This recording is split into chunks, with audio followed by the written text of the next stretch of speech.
اور اگر آپ آرمی میں ہیں تو آپ کو ایک خاص وقت کے اوپر آپ کی ایک تو بیک گراؤنڈ ہوتی ہے, دوسری آپ کی سینیارٹی ہوتی ہے, تو اس میں بھی وہی لوگ آتے ہیں جو ٹیلنٹڈ ہوتے ہیں, جو پڑھے لکھے ہوتے ہیں. آرمی کے والے سے ان کی اچھی ٹریننگ ہوتی ہے اور کمانڈ کرنے کی صلاحیت ہوتی ہے, اور انہوں نے کور کمانڈ کی ہوتی ہے, اہم عہدوں پر وہ ذمہ داریاں ادا کر چکے ہوتے ہیں.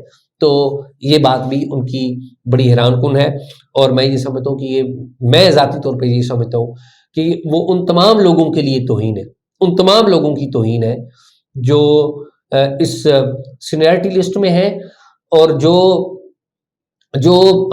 فرض کریں وہ سینئر نہیں بھی ہے, تو یہ ان تمام لوگوں کی بھی توہین ہے کہ کیونکہ اہلیت تو سب کی ہے, اہلیت تو سب کی ہے. اور تیسرے نمبر پر انہوں نے کہا کہ میں کسی صورت میں ملک کی جو تقدیر جو ہے وہ ان لوگوں کے ہاتھ میں نہیں آنی چاہیے. کن لوگوں کے ہاتھ میں؟ موجودہ جو سیٹ اپ ہے, جس سے شہباز شریف صاحب, آپ کو پتہ ہے کہ شہباز شریف صاحب کو میں کوئی بہتر پرائم منسٹر نہیں سمجھتا, ذاتی طور پہ میں انہیں کوئی اچھا پرائم منسٹر نہیں سمجھتا, لیکن ان کے پاس جو پاورز ہیں, ان کے پاس جو اختیارات ہیں, جو آئین انہیں دیتا ہے, جو آئین انہیں دیتا ہے, اور اس سیٹ کے اوپر اگر عمران خان صاحب بیٹھے ہوں تو میں سمجھتا ہوں کہ ان کے پاس بھی وہی پاورز اور اختیارات ہیں. اور وہ اگر عمران خان صاحب بیٹھے ہوں, آصف علی زرداری اس سیٹ پہ بیٹھے ہوں, نواز شریف بیٹھے ہوں, عمران خان صاحب کا کوئی ماننے والا اس کے اوپر بیٹھا ہو, تو اس کے پاس, اس پوزیشن کے پاس ایک پاور ہے, عہدے کا اختیار ہے. جی, عہدے کا اختیار ہے. تو انہوں نے کہا کہ ملک کی تقدیر ان کو نہیں دینی چاہتی. یہ توہین ہے, پارلیمنٹ کی بھی توہین ہے, اور یہ ایک پولیٹیکل سسٹم کی بھی توہین ہے. اسی پارلیمنٹ, اسی پولیٹیکل سسٹم کی توہین ہے جس کا حصہ خود عمران خان صاحب رہے. چوتھی اور آخری بات, یہ سب سے اہم بات کی ہے انہوں نے, سب سے اہم بات انہوں نے کہا جی میرٹ پر لگا دیں آرمی چیف. انہوں نے کیا کہا ہے؟ میرٹ پر آرمی چیف. ان کی اسپیچ دوبارہ سن لیں, ریورس کر کے دوبارہ سن لیں. وہ کہہ رہے ہیں میرٹ پر آرمی چیف لگائیں. آرمی چیف کی پوزیشن ریکارڈ کی بات ہے, صرف میرٹ نہیں ہوتا, صرف میرٹ نہیں ہوتا. جو آرمی چیف تعینات کرنے کی پاور ہے وہ office of the prime minister کے پاس ہے, اور office of the prime minister merit بھی دیکھتا ہے اور کیپیبلٹی بھی دیکھتا ہے. ریکمنڈیشن بھی دیکھتا ہوگا, ریکمنڈیشن بھی دیکھتا ہے. آؤٹ گوئنگ چیف کی ریکمنڈیشن بھی ہوتی ہے. نہیں, اس میں ایک لسٹ آتی ہے نا, اس لسٹ میں میرٹ کے اوپر بھی لوگ ہوتے ہیں, میرٹ سے نیچے بھی. مثال کے طور پہ 4 بندوں کی لسٹ آئی ہے, اگر وہ سمجھتے ہیں کہ چوتھے بندے نمبر والا آرمی چیف بہتر ہے, چوتھے نمبر والا بہتر ہے, تو اس کا مطلب یہ نہیں ہے کہ باقی وہ کوئی کم ہے. وہ یہ سمجھتے ہیں اس میں قاعدانہ صلاحیت آتی ہے. اور یہ بھی یاد رکھیں کہ جب بھی آرمی چیف کے لیے لسٹ آتی ہے پرائم منسٹر آفس کے پاس, اور ہر ایک آفیسر کی کیپیبلٹی اور بیک گراؤنڈ, اس کے ڈرا بیکس اور اس کی اسٹرینتھس, وہ ساری نوٹ ہوتی ہیں, اور پھر پرائم منسٹرز نوٹ. اچھا, میں سوال ہے ایک کہ اب ریورس میں چلے جائیں نا, جنرل باجوہ یہ سینئر موسٹ تو نہیں تھے جب ان کو آرمی چیف تعینات کیا گیا. ایسے ہی ہے, درست بات ہے. جنرل راحیل شریف یہ بھی سینئر موسٹ نہیں تھے جب ان کو آرمی چیف تعینات کیا گیا. جنرل راحیل شریف سے پہلے جنرل کیانی یہ بھی سینئر موسٹ نہیں تھے. پرویز مشرف صاحب تو پرویز مشرف بالکل بھی نہیں تھے. پرویز مشرف سے پہلے جنرل جہانگیر کرامت بھی نہیں تھے. جہانگیر کرامت سے پہلے دیکھیں یہاں پہ ہم لوگ میرٹ کا تھوڑا سا نا اس کی تشریح شاید ہم غلط کر رہے ہیں. دیکھیں سینئر موسٹ کا لفظ سے زیادہ میرے خیال میں مناسب لفظ ہے میرٹ. جی ہاں, لیکن جیسے کہ آپ نے کہا کہ اس میں صرف سینیارٹی نہیں آتی اور کیپیبلٹیز بھی آتی ہیں.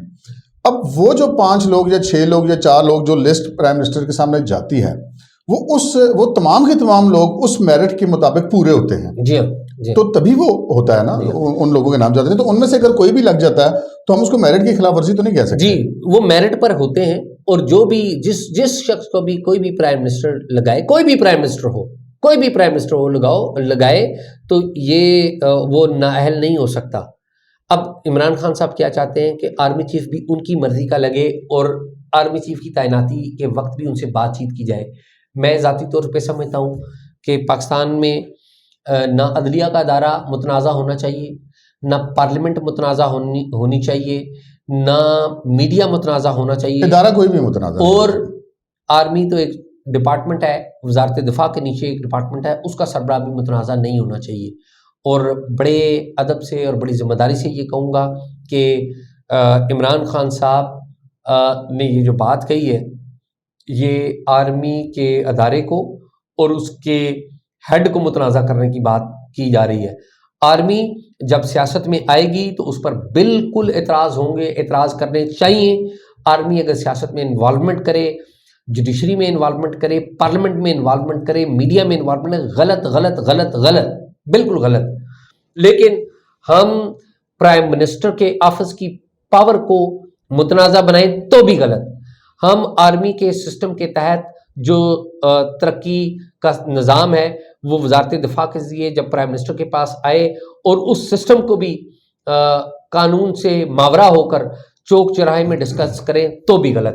تو عمران خان صاحب بہت غیر ذمہ دارانہ, میں کہوں گا عمران خان صاحب کو یہ غیر ذمہ دارانہ کام نہیں کرنا چاہیے. کسی بھی شخص کو وزیر اعظم جب آرمی چیف تعینات کرتے ہیں تو اس کا مطلب یہ نہیں ہوتا کہ وہ پاکستان کا مفاد نہ دیکھے. دیکھنا ہی اسے پاکستان کا مفاد ہے, کسی بھی ادارے کا سربراہ ہو. آپ نے یہ کہہ کر ثابت یہ کیا ہے کہ جس بندے کو یہ لگائیں گے وہ پاکستان کا مفاد نہیں دیکھے گا. نواز شریف صاحب نے جنرل باجوہ کو آرمی چیف تعینات کیا تھا. نواز شریف صاحب جنرل باجوہ کے دور میں وہ اپنے گھر گئے, وہ پرائم منسٹر کا ٹینیور پورا نہیں کر سکے. اس سے پہلے نواز شریف صاحب نے جنرل پرویز مشرف کو تعینات کیا تھا, 12 اکتوبر ہوا, اسی پرویز مشرف نے نواز شریف کو اٹھا دیا. یہ جو اقدام ہے نا کہ پرائم منسٹر کو گھر بھیج دینا, یہ غلط ہے, یہ بالکل غلط ہے. 12 اکتوبر کریں یا کوئی اور طریقہ, یہ غیر آئینی, غیر آئینی طریقہ تو ایک آئین کا طریقہ ہے نا, ٹھیک ہے. اور وہ بھی جب مینیپولیشن ہوگا تو اس کے اوپر بھی سوال اٹھیں گے.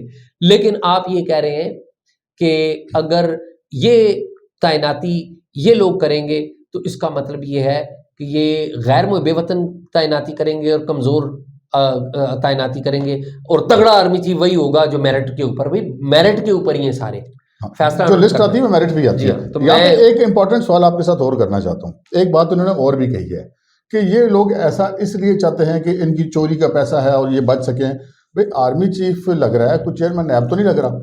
یہ کام تو چیئرمین نیب کا ہے جو کہ وہ آرمی چیف کے سر تھوپنے کی کوشش کر رہے ہیں. رائے صاحب آپ نے بڑی زبردست پوائنٹ کیا. یہ پوائنٹ نمبر 2 ہم نے ڈسکس کیا, اور آپ نے ایک نیا پہلو. پہلی بات یہ ہے کہ آرمی چیف کا کام ہی نہیں ہے کہ وہ کرپشن کے فیصلے کرے. آرمی چیف کا کام نہیں ہے, نہ ایجنسیوں کا کام ہے, بالکل نہیں ہے کام. یہ ایک عمران ریاض صاحب کیا ہے وہ تقریریں کرتے رہے کہ جی ہمیں وہ دکھاتے رہے, فائلیں دکھاتے رہے کرپشن کی. ان جو لوگ ان کو کرپشن کی فائلیں دکھاتے رہے ان کی حیثیت کیا ہے؟ کیا وہ انویسٹیگیشن ادارہ ہے؟ کیا وہ نیب ہے؟ نہیں ہے وہ. اور انہوں نے غلط فیصلے کیے جب انہوں نے یہ ان کاموں میں انوالومنٹ ہوئی نا, انہوں نے سیاستدانوں کی کرپشن کی تحقیقات وہ کر رہے ہیں تو انہوں نے غلط فیصلے کیے اور جس کا نتیجہ پوری قوم کو بھگتنا پڑا. عرض یہ ہے کہ آرمی بہت پیارا ادارہ ہے, بہت زبردست ہے, اگر وہ اپنے کانسٹیٹیوشنل دائرہ کار کے اندر رہے. ہماری جو خفیہ ایجنسی ہیں ان کے وہ اپنے دائرہ کار میں رہیں اور قانون کو جواب دہ ہوں اور قانون کے سامنے سرنگو کریں, بہت اچھا کام ہے. لیکن اگر وہ قانون سے ماورا ہوں, پارلیمنٹ سے ماورا ہوں, پرائم منسٹر سے ماورا ہوں, تو یہ غلط ہے کوئی بھی ہو. یہی ابھی جو حالیہ موقف ہے ڈی جی کا ایس پی آر کا, وہ یہ ہے کہ جی ہمارا کام نہیں ہے سیاست والے معاملات, اور یہ بڑی اچھی بات ہے اگر اس پہ وہ آگے کنٹینیو کرتے ہیں. میں آپ سے یہاں پر ایک اور سوال کرنا چاہتا ہوں. سوال یہ کرنا چاہتا ہوں کہ عمران خان صاحب کو ہم نے دیکھا کہ ماضی میں جو کچھ بھی ہوتا رہا, انہوں نے مختلف اداروں پر حملے کیے. انہوں نے جیسے وہ چیئرمین نیب جاوید اقبال کے حوالے سے طیبہ گل کی جو ویڈیو آئی اور اس میں بتایا کہ جی مجھ سے انہوں نے چیزیں لے کر اس کے بعد چیئرمین نیب کو سے اپنی مرضی کے کام کروائے. ان ویڈیوز کی وجہ سے مبینہ طور پہ جو انہوں نے الزام عائد کیا. پھر اسی طرح ہم نے دیکھا کہ وہ عدلیہ کو دباؤ میں لاتے رہے عمران خان صاحب, اور ہم کہہ سکتے ہیں کہ وہ بڑے کامیاب رہے اس میں کہ ہم نے عدالتیں ان کے سامنے معذرت خانہ رویہ اختیار کرتی ہوئی دکھائی دی. انہوں نے الیکشن کمیشن کے اوپر حملے کیے اور 8.5 سال تک اس دباؤ کی وجہ سے, ان حملوں کی وجہ سے وہ الیکشن کمیشن میں اپنے ایک کیس کا فیصلہ بھی لنگر آن کرنے میں کامیاب رہے. تو کیا وہ اب یہ چاہتے ہیں کہ وہ فوج کا جو ادارہ ہے اس کے والے سے بھی وہ اسی طرح کے کامیابی کی توقع کر رہے ہیں؟ تو آپ کیا سمجھتے ہیں کہ ایسا ہو پائے گا؟ رائے صاحب میرے خیال میں بات ہم نے کافی ساری کر لی ہے, ایک لائن کرتا ہوں اور بات ہم ختم کرتے ہیں. رائے صاحب بات یہ ہے ملک میں اتنی پولرائزیشن ہو گئی ہے اور اس کا سہرا عمران خان صاحب کو جاتا ہے. عمران خان صاحب آج بھی کیا کہہ رہے ہیں؟ عمران خان صاحب آج یہ کہہ رہے ہیں کہ میری مرضی کا آرمی چیف لائیں جو سیاستدانوں سے پوچھے کہ تم نے کرپشن کی ہے یا نہیں. آرمی چیف کی تربیت اس بات کے لیے نہیں ہوتی یا کور کمانڈرز کی تربیت اس بات کی نہیں ہوتی کہ وہ کرپشن کی انویسٹیگیشن کریں. ان کی تربیت ہوتی ہے ملک کے دفاع کی, اور وہ اپنی تربیت کے مطابق اپنا کام کریں تو ان کی لوگ عزت کرتے ہیں. جب وہ اپنی تربیت سے ماورا اور مبرہ ہو کر کام کرتے ہیں تو لوگ ان کی عزت نہیں کرتے.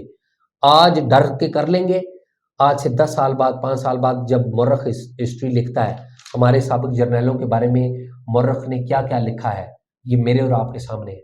تو عمران خان صاحب ایک غلط لائن لے رہے ہیں.